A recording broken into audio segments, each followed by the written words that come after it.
2016 साल रे मिट्टन लट्टू कदो आय घारंज रेन को सारहाव को लगे जम ᱧᱩ रे नेवता लेद कुआ। उनी दो बाय बुझाव लेदा जे उनी रेन गरम गिद्रावाग फोन नम्बर दो बदल आकाना। उना खबर दो 16 साल रेन मिट्टन स्कूल गिद्रा ठेन चालावना अकय दो तीस हों बाय नेल आकादे। उनी गिद्रा दो उनी अकय कानाय मेनते कुली केदेया। उनी लट्टू कदोय रड़ रुवाड़ केदा, इñ दो आम लट्टूगो कनाñ। उनी गिद्रा चितार रे उनी रेन लट्टूगो बांग कानाय नेल काते लांदा उच्चो लगी ए मेन केदा जे नितो मिद प्लेट इñ ᱧᱟᱢ दाड़ियागा। उनी लट्टू कदोय रड़ रुवाड़ केदा, हें चेदा बांग, ओना दो लट्टू कोवाग कामी काना सानाम को जम उच्चो को। नोआ घटना उनकिन तालारे मिट्टन गहिर सम्बन्धे बेनाव लेदा ओका दो 6 बछर हाबिज ताहेकान। उनकिन दो जतो साल सारहाव किन हाटिङ केदा रस्का आर दुख रे। लट्टू गोरेन जावायाग गoj खन कैंसार सावते लड़ाई हाबिज। भूलते एहब आकान सम्बन्ध सारहाव रियाग मौज आरिचाली हुयेना। जुदा जुदा पीढ़ी आर जात रेन बार हर मिट्टन नेवता आर मन खन सारहाव होतेते मिट्टन सम्बन्ध रे आगु केद किना।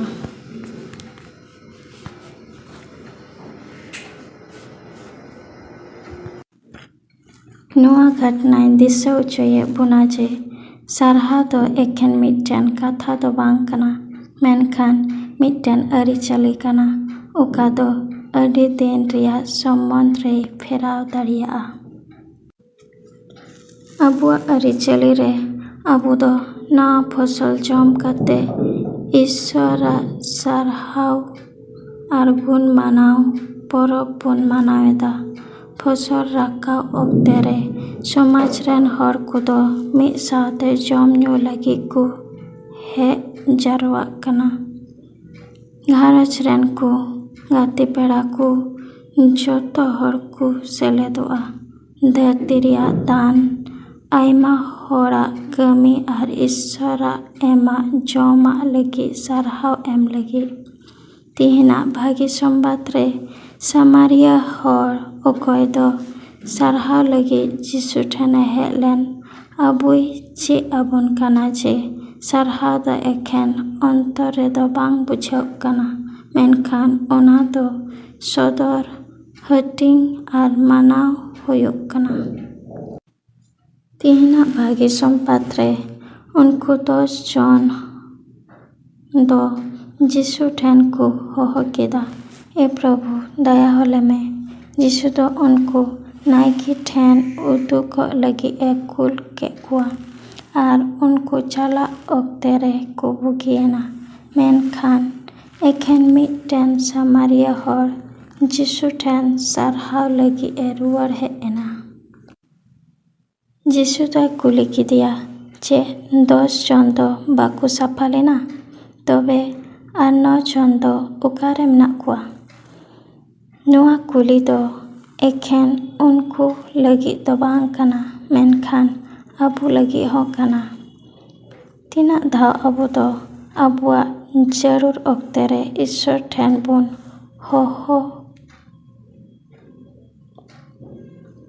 होहोयेग काना, मेनखान उनियाग भर ᱧᱟᱢ काते सारहाव लगिग रुवाड़ हिजुग दोबोन हिड़िङेदा।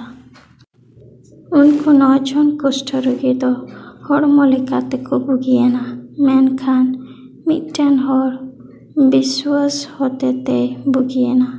जिसु दो उनी सामारिया हरे मेता देया, आमाग बिश्वास ते आम दोम बुगि आकाना।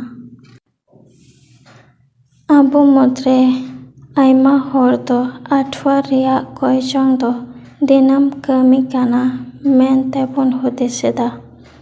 आबो दो रस्काग लगिग बाडायाग कय जन को लगिग से थोड़ागान जमकाव सेरेñ लगिग तेबोन चालाग काना, मेनखान ईश्वर दो आबुआग अंतर बदल लगिग ते बाबोन चालाय काना। ᱱᱚᱣᱟ ᱡᱤᱭᱚᱱ ᱨᱮ ᱟᱵᱚ ᱫᱚ ᱟᱵᱚᱣᱟᱜ ᱚᱠᱛᱮ ᱨᱮ ᱥᱟᱨᱦᱟᱣ ᱵᱚᱱ ᱢᱮᱱᱮᱫ ᱠᱟᱱᱟ᱾ ᱥᱟᱨᱦᱟᱣ ᱵᱷᱚᱡᱽ ᱨᱮ, ᱥᱳᱥᱟᱞ ᱢᱤᱰᱤᱭᱟ ᱨᱮ ᱥᱮ ᱡᱟᱦᱟᱱᱟᱜ ᱥᱟᱨᱦᱟᱣ ᱠᱟᱨᱰ ᱨᱮ᱾ ᱢᱮᱱᱠᱷᱟᱱ ᱫᱤᱱᱟᱹᱢ ᱫᱤᱱ ᱨᱮᱭᱟᱜ ᱡᱤᱱᱤᱥ ᱠᱚ ᱞᱟᱹᱜᱤᱫ ᱢᱚᱡᱽ ᱦᱚᱲᱢᱚ ᱡᱟᱹᱯᱤᱫ ᱛᱮ ᱵᱮᱨᱮᱫ ᱞᱟᱹᱜᱤᱫ, ᱥᱩᱞᱩᱠ ᱨᱮᱭᱟᱜ ᱚᱠᱛᱮ, ᱟᱵᱚᱨᱮᱱ ᱜᱟᱛᱮ ᱯᱮᱲᱟ ᱠᱚ ᱫᱤᱱᱟᱹᱢ ᱨᱮᱭᱟᱜ ᱡᱚᱢᱟᱜ ᱠᱚ ᱞᱟᱹᱜᱤᱫ ᱛᱤᱱᱟᱹᱜ ᱫᱷᱟᱣ ᱤᱥᱥᱚᱨ ᱵᱚᱱ ᱥᱟᱨᱦᱟᱣ ᱠᱟᱫᱮᱭᱟ? ᱟᱵᱚᱣᱟᱜ ᱥᱟᱨᱦᱟᱣ ᱫᱚ ᱮᱠᱷᱮᱱ ᱦᱚᱲ ᱠᱚ ᱞᱟᱹᱜᱤᱫ ᱥᱮ ᱟᱹᱨᱤᱪᱟᱹᱞᱤ ᱞᱟᱹᱜᱤᱫ ᱫᱚ ᱵᱟᱝ, ᱢᱮᱱᱠᱷᱟᱱ ᱤᱥᱥᱚᱨ ᱴᱷᱮᱱ ᱪᱟᱞᱟᱣ ᱡᱟᱹᱨᱩᱲᱟ᱾ ᱩᱱᱤ ᱫᱚ ᱥᱟᱱᱟᱢ ᱵᱷᱚᱨᱛᱟᱱ ᱮᱢᱚᱜ ᱠᱟᱱᱟᱭ᱾ ᱥᱟᱢᱟᱨᱤᱭᱟᱹ ᱦᱚᱲᱟᱜ ᱥᱟᱨᱦᱟᱣ ᱢᱚᱱ ᱟᱨ ᱤᱥᱥᱚᱨᱟᱜ ᱫᱚᱨᱥᱚᱱ ᱞᱮᱠᱟ ᱥᱟᱨᱦᱟᱣ ᱨᱮ ᱡᱤᱭᱚᱱ ᱵᱚᱫᱚᱞ ᱨᱮᱭᱟᱜ ᱫᱟᱲᱮ ᱢᱮᱱᱟᱜᱼᱟ᱾ ᱟᱵᱚ ᱫᱚ ᱪᱮᱫ ᱞᱮᱠᱟᱛᱮ ᱤᱥᱥᱚᱨ ᱵᱚᱱ ᱥᱟᱨᱦᱟᱣᱮᱭᱟ?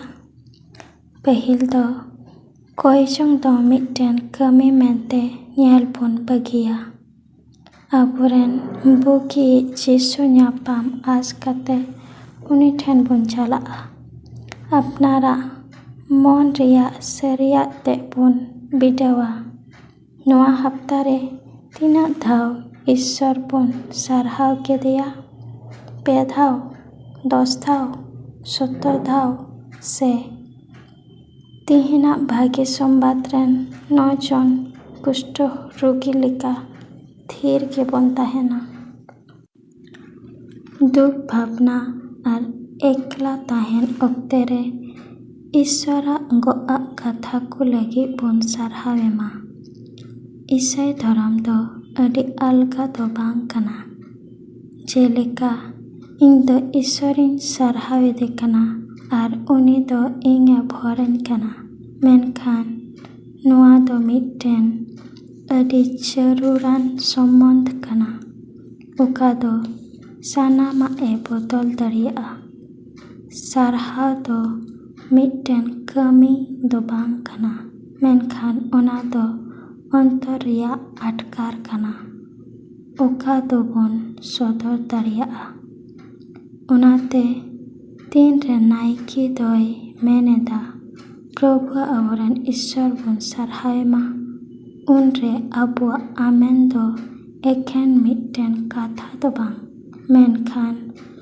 ᱚᱱᱟ ᱠᱷᱚᱱ ᱵᱟᱹᱲᱛᱤ ᱟᱵᱚᱣᱟᱜ ᱚᱱᱛᱚᱨ ᱥᱟᱨᱦᱟᱣ ᱛᱮ ᱯᱮᱨᱮᱡᱚᱜ ᱡᱟᱹᱨᱩᱲ ᱛᱟᱵᱚᱱᱟ᱾ ᱱᱚᱣᱟ ᱫᱚ ᱥᱟᱨᱦᱟᱣ ᱢᱚᱱᱛᱮ ᱡᱤᱭᱚᱱ ᱠᱷᱮᱢᱟᱣ ᱨᱮᱭᱟᱜ ᱚᱯᱥᱚᱨ ᱦᱩᱭᱩᱜ ᱢᱟ᱾ ᱡᱮᱞᱮᱠᱟ ᱩᱱᱤ ᱥᱟᱢᱟᱨᱤᱭᱟᱹ ᱦᱚᱲ ᱚᱠᱚᱭ ᱫᱚ ᱡᱤᱥᱩ ᱴᱷᱮᱱᱮ ᱨᱩᱣᱟᱹᱲ ᱦᱮᱡ ᱞᱮᱱ ᱮᱠᱷᱮᱱ ᱢᱤᱫ ᱫᱷᱟᱣ ᱥᱟᱨᱦᱟᱣ ᱥᱚᱫᱚᱨ ᱞᱟᱹᱜᱤᱫ ᱫᱚ ᱵᱟᱝ, ᱢᱮᱱᱠᱷᱟᱱ ᱤᱥᱥᱚᱨ ᱥᱟᱨᱦᱟᱣ ᱥᱟᱞᱟᱜ ᱡᱤᱭᱚᱱ ᱠᱷᱮᱢᱟᱣ ᱞᱟᱹᱜᱤᱫ᱾ ᱟᱢᱮᱱ। Echoes of the word echoing Christ in every heart where silence speaks and every voice matters. Rooted in Carmelite contemplation and creative prophecy reflections, visuals and captions. Crafted with love and multilingual. Inclusive.